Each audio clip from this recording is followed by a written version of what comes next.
तो आज की इस वीडियो में हम south Korean zombie thriller film alive को एक्सप्लेन करेंगे, जिसे डायरेक्ट किया है शो युंग ने और IMDb पर इस फिल्म को 6.2 आउट ऑफ 10 की रेटिंग मिली है, जो बहुत ही अच्छी है। तो मूवी की शुरुआत होती है जॉन वू के साथ, जो कि एक अपार्टमेंट में अपने फ्लैट में अपनी फैमिली के साथ रहता था। वो अपना पूरा दिन अपने दोस्तों के साथ सिर्फ लाइव वीडियो गेम स्ट्रीमिंग करके ही बिताना पसंद करता था।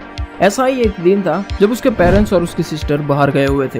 तभी गेम खेलते समय सडनली न्यूज पे ये दिखाया जाता है कि सोल सिटी में गैंगबुक डॉन्ग के पास एक मिस्टीरियस वायरस फैल चुका है, जिससे कि ह्यूमंस इन्फेक्टेड हो गए हैं और एक दूसरे को खाने लगे हैं। तभी जुनवू भी बालकनी से झांक के देखता है तो वहाँ पर उसे बहुत सारे लोगों की भीड़ दिखाई देती है, जो कि एक दूसरे को खाने लगे थे और जिससे कि वो सभी ज़ॉम्बीज़ में बदल गए थे। जुनवू घबराकर वापस अपने रूम में आ जाता है। तभी उसका पड़ोसी भी जबरदस्ती उसके फ्लैट में घुस जाता है और उसे उसका वॉशरूम यूज करने के लिए कहता है। तभी न्यूज पे इन्फेक्टेड हुए लोगों के बारे में ये बताया जाता है कि इन्फेक्शन फैलने के बाद उस व्यक्ति की स्किन व्हाइट हो जाती है और उसकी आंखें लाल, और वॉशरूम से बाहर आने के बाद उसका पड़ोसी भी ज़ॉम्बी में बदल जाता है, जिसे जुनवू कैसे भी करके फ्लैट से बाहर निकाल देता है और डोर को एकदम से लॉक कर देता है। तभी उसे अपनी फैमिली की तरफ से एक मैसेज भी मिलता है कि वो सभी ठीक है और जिंदा है, और उसे भी घर से बाहर निकलने के लिए मना करता है। वो एक स्टिकी नोट पे आई मस्ट सर्वाइव लिख के अपनी फैमिली फोटो पे लगा देता है, जिससे कि उसे मोटिवेशन मिले, और बाद में अपने आप को फ्लैट में ही बंद कर लेता है और डोर के पास अपना फ्रिज लगा देता है कि जिससे ज़ॉम्बी उसके घर में आसानी से ना आ सके।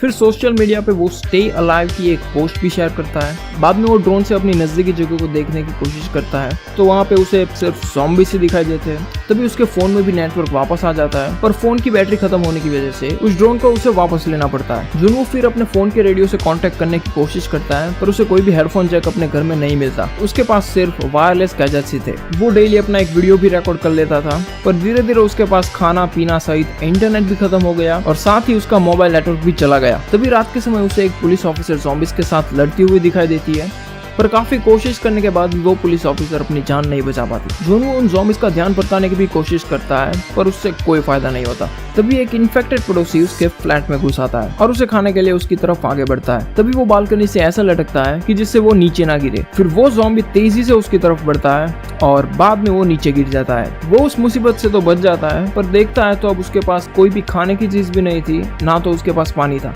जिससे कि उसे अपने पापा की विस्की पीकर पूरा दिन बिताना पड़ता है। तभी वो महसूस करता है कि उसके मम्मी पापा और उसकी बहन भी घर पर वापस आ गया है, जिससे वो बहुत ही अच्छा फील करता है, पर असल में वहाँ पे कोई भी रियल नहीं था। तो वो टूट जाता है। तभी उसके फोन का नेटवर्क भी रिस्टोर हो जाता है, तो उसे पता चलता है कि अब उसकी फैमिली भी नहीं बची है। तो वो गुस्से में आकर घर की चीजों को तोड़ने लगता है और अपने फ्लैट में बाहर आकर ज़ॉम्बीज़ को मारने लगता है। तभी बहुत सारे ज़ॉम्बीज़ देखकर वो वापस अपने फ्लैट में आ जाता है। ये सभी देखकर वो सोचता है कि उसे ज़ॉम्बीज़ में नहीं बदलना है, और परेशान होकर वो अपने आप को फांसी से लटकाने की कोशिश करता है। तभी उसकी ऑपोजिट बिल्डिंग के पास एक फ्लैट में उसे एक लेजर बीम दिखाई देता है, जिसे देखकर वो मरने का डिसीजन छोड़ देता है और कैसे भी करके अपने आप को उस फांसी से बाहर निकालता है। तो वो अब बच जाता है और देखता है कि उसके सामने के एक फ्लैट में एक सर्वाइवर है जिसका नाम यूबिन है। बाद में वो दोनों एक दूसरे से सिग्नल से बात किया करते थे। यूबिन ने अपने घर में ज़ॉम्बीज़ के लिए एक ट्रैप भी लगाया हुआ था, जिसमें एक ज़ॉम्बी फंस जाता है और मारा जाता है। यहाँ पे यूबिन किसी को मारना नहीं चाहती थी, पर सिचुएशंस को देखकर उसे ये करना पड़ता है। तभी उसे पता चलता है कि जुनवू के पास कोई खाना नहीं है,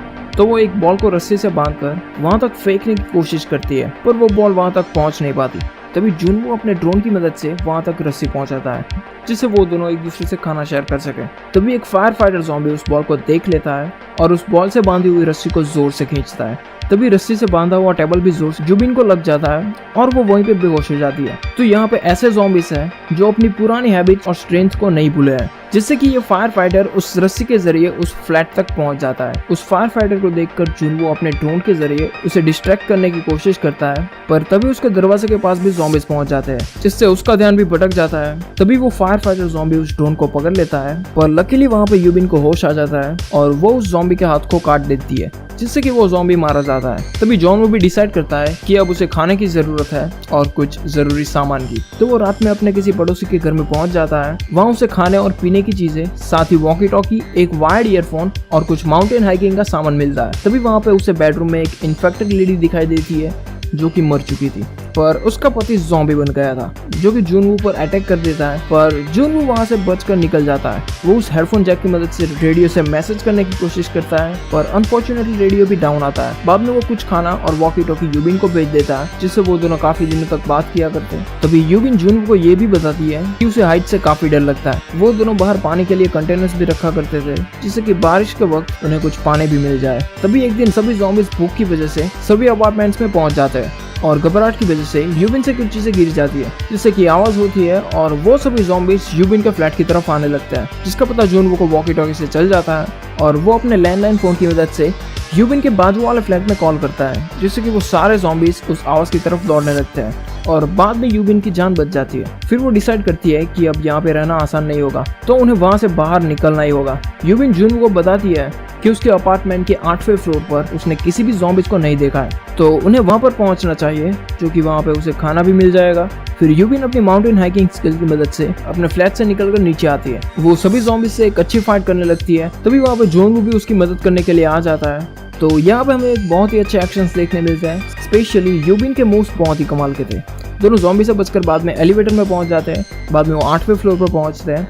वहां पहुंचने के बाद वो दोनों सभी डोर्स को चेक करने लगते हैं। तभी वहां पे बहुत सारे ज़ॉम्बीज़ पहुंच जाते हैं और उसी फ्लोर में रहने वाला एक सर्वाइवर उन दोनों को उस ज़ॉम्बी से बचा लेता है। वो उन दोनों को खाना और पानी देता है। यूमी शुरुआत में उस पर भरोसा नहीं करती, पर जुनवू को देखने के बाद उसे लगता है कि वो आदमी उन्हें नहीं मारेगा, जबकि उस आदमी ने उस खाने में बेहोशी की दवा मिलाई हुई थी। तो वो उन्हें धोखा देता है और दोनों को बेहोश करके उन्हें रस्सी से बांध देता है। वो ये सभी अपनी बीवी के लिए करता है, जो कि ज़ॉम्बी में बदल चुकी थी। वो यूबिन को उसी रूम में लॉक कर देता है जहाँ पे उसने अपनी बीवी को बंद करके रखा था। तभी जॉन वो भी होश में आता है और उस आदमी पर गन ताक देता है। तभी यूबिन भी चालाकी से उस ज़ॉम्बी के सर पर कपड़ा रख देती है। बाद में वो आदमी उस दरवाजे को खोलता है। तभी उसकी बीवी उसी पर हमला कर देती है, जिससे कि वो इन्फेक्टेड हो जाता है। वो आदमी ज़ॉम्बी में बदल जाए उससे पहले यूबिन उन दोनों को गोली से मार देती है। गन शॉट की आवाज सुनकर वहाँ के सभी ज़ॉम्बीज़ उस फ्लोर की तरफ आगे बढ़ते हैं। उन्हें देखकर यूबिन जुनवू को उसे मारने के लिए कहती है। तभी उसे वहाँ पे रेस्क्यू चॉपर भी दिखाई देते हैं। वो दोनों उन ज़ॉम्बीज़ से फाइट करते हुए टेरेस पर पहुंचते हैं, पर जब वो नजर डालते हैं तो वहाँ पे उसे एक भी रेस्क्यू चॉपर नहीं दिखाई देता। बाद में जुनवू गन की मदद से कुछ ज़ॉम्बीज़ को मार देता है और जोर से मदद के लिए चिल्लाता है। तभी एक रेस्क्यू हेलीकॉप्टर भी उन्हें बचाने के लिए आ जाता है और ज़ॉम्बीज़ को शूट करने लगता है। बाद में जुनवू के फोन का नेटवर्क रिस्टोर हो जाता है, जिसकी वजह से उनके दोस्त के मैसेज उसके फोन में आने लगते हैं, जिससे कि वो बहुत ही खुश होता है। बाद में हम देखते हैं कि बचे हुए सर्वाइवर्स इंटरनेट के जरिए अपनी लोकेशंस को शेयर करते हैं, जिससे कि रेस्क्यू टीम उन्हें बचा सके। बाद में जॉन वू की शुरुआत की #IMustSurvive वाली पोस्ट हमें दिखाई जाती है और उसी पोस्ट की वजह से आज वो दोनों जिंदा है। बाद में ये पोस्ट दिखाकर ये मूवी खत्म हो जाती है। तो इस मूवी में हमें बहुत ही कम एक्टर्स देखने मिलते हैं, प्लस मूवी में ज़ॉम्बीज़ को भी एक अच्छे लेवल पर दिखाया गया है। पर एक कमी थी कि हमें इस वायरस के बारे में नहीं बताया गया। आगे हमें अगर इसका अगला पार्ट देखने मिले तो शायद वहाँ पे हमें इसके बारे में ज्यादा जानने मिले। और इस मूवी में हमें दोनों एक्टर्स की एक अच्छी नेचुरल परफॉर्मेंस देखने मिलती है, प्लस एक्शंस भी हमें इस मूवी में बहुत ही अच्छे देखने मिलते हैं। तो मुझे तो ये मूवी अच्छी लगी है। आपकी क्या राय है इस मूवी के बारे में, तो नीचे कमेंट सेक्शन में जरूर बताना। और अगर आपको ये वीडियो पसंद आया है तो वीडियो को लाइक भी कर देना। और अगर आपको इस चैनल के कंटेंट्स पसंद आते हैं तो चैनल को सब्सक्राइब भी जरूर करना और नोटिफिकेशन बेल भी दबा देना, जिससे कि हमारी आने वाली वीडियो की नोटिफिकेशन आपको मिल जाए। तो आज के लिए इतना ही, मिलता है अगली वीडियो में।